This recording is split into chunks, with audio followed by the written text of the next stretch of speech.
Here are the stories we're covering this week in the Category 5.tv newsroom. Sony has officially ended production of its PS Vita games console.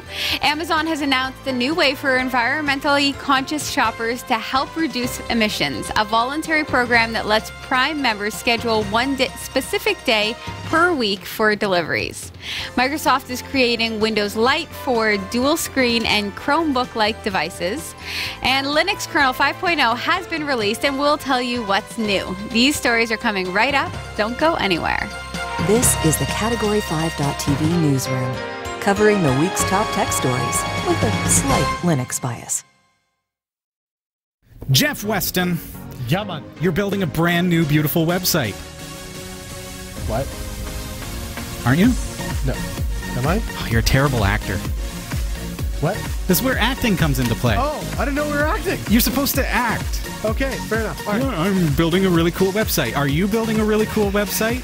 Just because Jeff is confused doesn't mean you have to be. Visit cat5.tv/dreamhost to sign up for unlimited web hosting for your website with unlimited email accounts, MySQL databases, the latest version of PHP, WordPress, and more, and even a free domain name registration. It's less than $6 per month, so sign up today. cat5.tv/dreamhost. I'm Sasha Rickman, and here are the top stories we're following this week. Sony has officially ended production of its PS Vita games console. The handheld console has been gradually phased out over the past few years, and this weekend, Sony announced it would be discontinuing the Vita's final two models. The PS Vita struggled against rival devices, as well as a surge in the popularity of mobile gaming. With no plans for a successor, games critics say that a Sony version of the successful Nintendo Switch is unlikely. When the PS Vita launched in Japan in 2011, it initially sold well, about 300,000 units in the Vita's first week. But these figures dropped sharply. Sony is estimated to have sold only 10 to 15 million units of the Vita's entire lifetime. In comparison, Nintendo's Switch console has sold more than 32 million units only 2 years after it first went on sale. Not only did the PS Vita have trouble keeping up with the popularity of Nintendo DS's family of portable gaming systems, but in the years since the Vita's launch also saw an explosion in mobile gaming, with smartphones and tablets becoming powerful enough to run graphically intensive apps. Although the Vita rolled out with high-profile titles such as Uncharted, Golden Abyss, Assassin's Creed 3, Liberation, and Little Big Planet PS Vita, the beginning of the end came when Sony announced in 2015 that it would stop making its own games for the Vita, deciding to focus instead on titles for its PS4 console. In 2018, Sony said that it would cease physical production of the Vita games and that 2019 would be the final year the device was manufactured. While the PS Vita has been consigned to history, Sony is believed to be readying a new games console. I think that the Switch has nailed it. Okay, so yeah, here's the thing. With the handhelds, I'll tell you, to be honest with you, I never even heard of the PS Vita. Oh, come on now. I never even heard of it. Come on now. And I have a Switch. But I have a PS4, and I'm really anticipating the PS5. Like, really super anticipating. We're holding back buying games, knowing that it's going to happen. It's coming. Like, it's coming. Yeah. So, I feel like Sony it needs to pay attention to that end of things. Like, I feel like Nintendo has the handhelds. They've got it. They don't... Amazingly. Yeah. Like, Nintendo was on this, like... Yeah. Or from your perspective, kind of going down, right? Like, it was not doing too well. And then all of a sudden, the Switch nailed it. Like, the Wii U... Nothing. The Switch is great. Like, we have friends. We go over to their house with our Switch console. Sure. And everybody connects and plays together. Yeah, we have Switch parties. Like, we're super cool. So Switch is the bomb. Now at home we play the PS4 a lot. I mean, right? Yep. So I'm excited for Sony to be focusing its attention really on the PS5 because there's some games that I'm waiting for. So Nintendo really nailed it with the Switch. Like, amazingly so, to the point where they found a happy medium between console and mobile. It's almost annoying because some of the games in the Nintendo store are basically mobile games, so you got to kind of sift through. But at the same time, there's some really good titles in there. And it functions really well. It works really well. It does such a It great job. translates really well. Like my kids will pull it off the 55-inch TV and take it upstairs and play with it on the couch. Mm-hmm. Just seamlessly. It's brilliant. But the PS Vita was before the I don't even know mobile what that boom. is. I'm so It's like a sorry. handheld. Come on now. I know, but I never saw it. I just don't even know. And that is the trouble. This is why they ended production. They never got to me. I just didn't even know it. Like, Wow. never once even saw a commercial for the PS Vita. Maybe that's it. I didn't even... That's a good point. Maybe didn't- the marketing was just not there. I didn't even know when I was reading it how to say it. Like, is it Vita or is it Vita? Is like, it Vita? I've Like vitamin? never seen it. And I feel like Sony can do better. So maybe they just weren't behind it themselves. If they had pushed it better, maybe it would have been a better product. And there you have it. There's the point right there. Yeah. She just didn't know about it. Yeah, or else maybe I would have had She's a one. Sony fan. She's got a I know. PS4. She's waiting for the PS5. I'm Maybe really... bad marketing was a part of it. I am super brand loyal, so probably it's your fault, Sony. It's your fault, Sony. Come on. Pick it up. That's right. Amazon has announced a new way for environmentally conscious shoppers to help reduce emissions, a voluntary program that lets Prime members schedule one specific day per week for deliveries. Last week, Amazon announced that it would be making a program widely available to Amazon Prime members that would allow them to schedule all deliveries for a single day, once a week.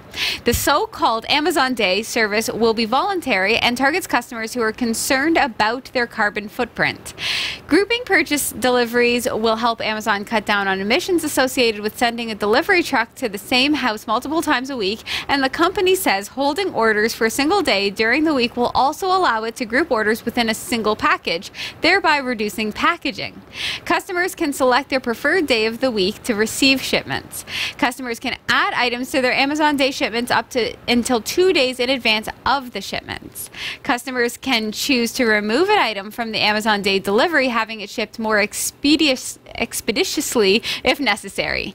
Select Prime members have already had access to the program, but it was made available to all Prime members of last Thursday. The program is a part of Amazon's plan to get 50% of its shipments to net zero carbon emissions by 2030. Interesting. So, although am an environmentally conscious person, I like the environment. I didn't think of the environment in I the like story. the environment. I love the environment. I love this earth. I'm happy that we live on it. That's not what I thought of. I thought of all of the people who steal things off of people's porches. Remember that story we They're had? going to know with the day. four- They're going to know when it's No, coming. well, I'm just gonna Every pick Thursday they get their shipments. I'm just going to pick a day when Wow, way I'm to make it home dark, and Sasha. make it my day. Hey, there you I'm go. just picking the day I'm home. Nice. Right? Like, say I always have Saturdays off. Saturday's my new ship day. That's it. Bam, I'm home. I'm curious to know how much of a difference this can actually make, because if you and I were neighbors Yeah. and I wasn't subscribed to this, but you were, Yeah. well, the truck is still coming, right? Right. So you're delaying your shipment, but mine's still coming. So what difference does it make? Now, where I could see it making a difference for me personally, but it would take everybody participating in this, is like Christmas time.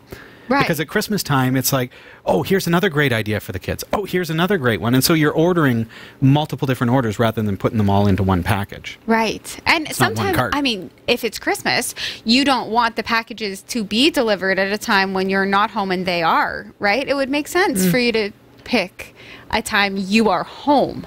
That's the part that I like. That doesn't affect me because it gets delivered to the office, but it could be put into one box My office at Christmas time, just right. as an example. My clinic is closed 3 days a week. Wow. 3 What do you days do a with all week. your free time? I know, right? Yeah.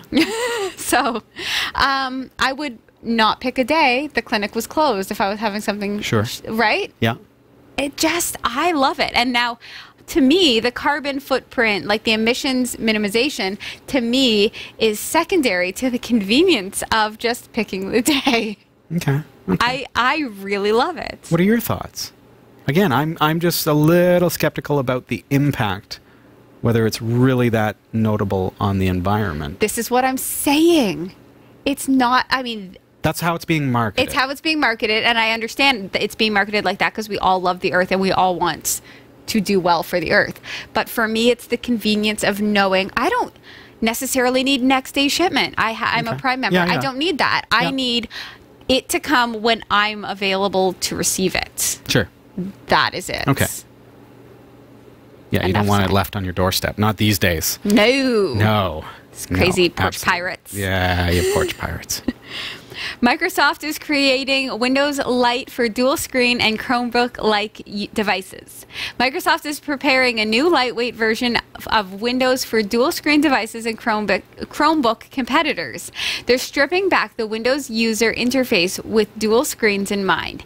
This new hardware could launch as early as later this year, depending on chip and PC maker readiness. Intel has been pushing OEMs to create this new hardware category, and machines could appear much like Microsoft's Courier concept, dual screen laptops, or even foldable displays in the future. Either way, Microsoft wants Windows to be ready for PC makers to take advantage of it.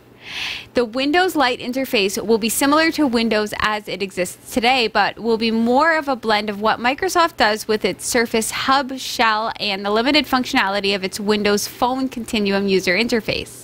Microsoft might be targeting dual screen devices initially, but the longer plan is for Windows Lite to help the company better compete against Chromebooks. Microsoft has previously tried restricting Windows 10 with an S mode to just Microsoft Store apps, but most of the legacy of the Windows interface remains.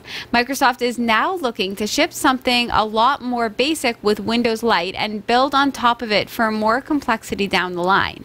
It's not clear exactly when Microsoft will ship Windows Lite or what it will eventually be named. The software maker has been experimenting with these ideas for years as it has watched Chrome OS grow in popularity throughout schools in the US. Microsoft is holding its Build conference in Seattle in early May, and that would be an ideal opportunity to start revealing parts of what its Windows Lite strategy, especially if it wants developers to build a native app and web experiences for the new platform. Really comes back to kind of the Sony case where it's like they're just a little bit behind Yeah. where technology is, where the user is. Yeah. Microsoft is the same. It's like, okay, well, everybody's using their phones and their tablets, and And they're like, oh, we should probably do that. yeah, we should probably good job, integrate into Microsoft. something like that. Yeah, yeah. It'll be interesting to see how they make that switch. Do we even want it? No. I am. Do you want it? No. And I would be aggravated by them trying. It's like, I feel like. It just kind of feels to me like it's not a needed thing right now. I mean, yes, competition and everything is a good thing, obviously, but you're not good at it, Microsoft. No. And I don't care for you to try to be a part of something else. Like, Yeah. Always a follower. Always a follower.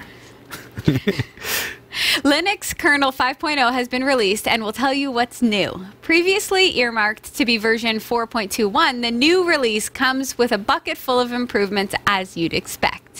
But don't expect grand changes just because there's a natty new version number. Linus Torvalds explains the numbering change is not indicative of anything special. If you want to have an official reason, it's that I ran out of fingers and toes to count on. So 4.21 became 5.0. As always, the bulk of the improvements sit at the lower end. Most major changes are invisible, intangible, and uninteresting. That said, there are some notable new additions worth mentioning. These include speedy data encryption to low-end devices and hardware, AMD FreeSync support for dynamic refresh rates, and no screen tearing, the Raspberry Pi touchscreen driver out of the box, and a boatload of new hardware support. The upcoming release of Ubuntu 19.04 is almost certain to include Linux kernel 5.0 or a later minor revision should one emerge before kernel freeze on April 1st. That said, you don't have to wait until then. If you're an early adopter who's not afraid to break everything, it's possible to install Linux 5.0 mainline kernel now. There's been a lot of updates to like older hardware components as well, and improvements. I think we're going to see things really evolving as far as like the performance goes. Right. I like it. I also thing. really just like Linus Torvalds' like crazy sense of humor. He's just You wouldn't know it's a sense of humor unless you really analyzed it. yeah. He's so straight with his presentation. Oh yeah, whatever. Don't look too Just far decided into to it. go to It's nothing. 5.0. I'm doing a 5.0. I'm just sick of this. Oh, you're Should we jump into cryptocurrency market for the week? I do want to just kind of quickly review. We're kind of on the up and up. Things are going up. Of course, Bitcoin, according to CoinGecko this week, as of 1800 hours Eastern time on the 6th of March, Bitcoin up $95.34 US. So it is currently, at the time of recording, sitting at $3,860.58. Litecoin up to 55.05. Ethereum at 136.89, also up, gaining 5.92 US dollars in the past week. Monero is up to 49.20 per coin. And Stellite is losing just a little bit. I mean, it's such fractions, right? Yeah. But $1.50 US, $1.50 US, wouldn't that be? Yay! Everybody who has a billion Stellite is rich. 1.50 10,000ths of a cent. of 1 cent. I really need to write this out a little bit differently. Turtle coin at 0.77 10,000ths of a cent, not to be mistaken for 77 cents per turtle coin, because if that was the case, well, I'd be absolutely rich. We'd be laughing. Oh, could you imagine? Giddy. Giddy. Remember, though, that the cryptocurrency market never closes, and it is always volatile. Big thanks to Roy W. Nash and our community of viewers for submitting stories to us this week. Thanks for watching the Category 5.tv newsroom. Don't forget to like and subscribe for all your tech news with a slight Linux bias. And for more free content, be sure to check out our website. From the Category 5.tv newsroom, I'm Sasha Rickman. And I'm Robbie Ferguson.